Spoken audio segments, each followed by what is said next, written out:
ప్రశ్నించి తట్టుకోగలిగే leader level అన్నీ ఉన్నారా? అబ్బో గంత ధైర్యం దమ్ము ఉన్న లీడర్ లెవెల్ ఉన్నారు అని అనుకుంటుండ్రా? కానీ ఉన్నారు. ఎవలబ్బా అని ఆలోచిస్తుండ్రులే. మీరు తెల్లారేదాకా ఆలోచించినా కానీ గా మనిషి ఎవరో చెప్పలేరు. మరి నన్ను చెప్పమంటారా? చెప్తున్నా వినండి. ఎంపీ కవితక్క గురించి చాలా మందికి తెలియదు కానీ అక్క ముక్కుసూటి మనిషి. మనసులో ఏముంటే అదే అనేస్తుంది. నా వల్ల కాదా అని వెనక ముందు ఆడది. మహిళా లీడర్లకు మంత్రి కొలువులు ఇయ్యరా అని ప్రశ్నించే లీడర్ సీఎం సార్ ఇంట్లోనే ఉన్నదంటే నమ్ముతారా?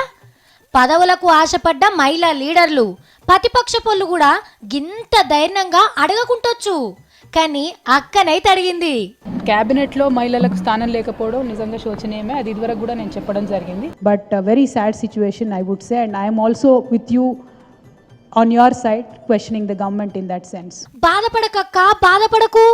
ఆడోళ్లకు మంత్రి కొలువులు ఇయ్యలేదని నువ్వు గింత బాధపడుతుంటే నాయననేమో మళ్ళా మొగోళ్ళకే ఇస్తందుకు మాటిస్తున్నాడు.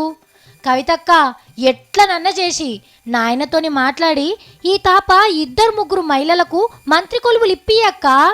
వాళ్ళు నిన్ను ఇంటి బతుకమ్మ లెక్క ఒలుసుకుంటారు. Now my father was in politics, so I got access to this position. మా నాయన రాజకీయాలలో ఉన్నాడు కాబట్టే నేను ఈ స్థాయిలున్నా అని అన్నది. కానీ చూడుండ్రి, గీ ఎంపీ మేడం లెక్క గిట్లా మాట్లాడే ధైర్యం ఇంకెవ్వరికన్నున్నదుల్లా. కేసీఆర్ సార్ తర్వాత ముక్కుసూటిగా మాట్లాడేది కవితక్కనే, ఇంకెవ్వరితోని కాదు కావచ్చు.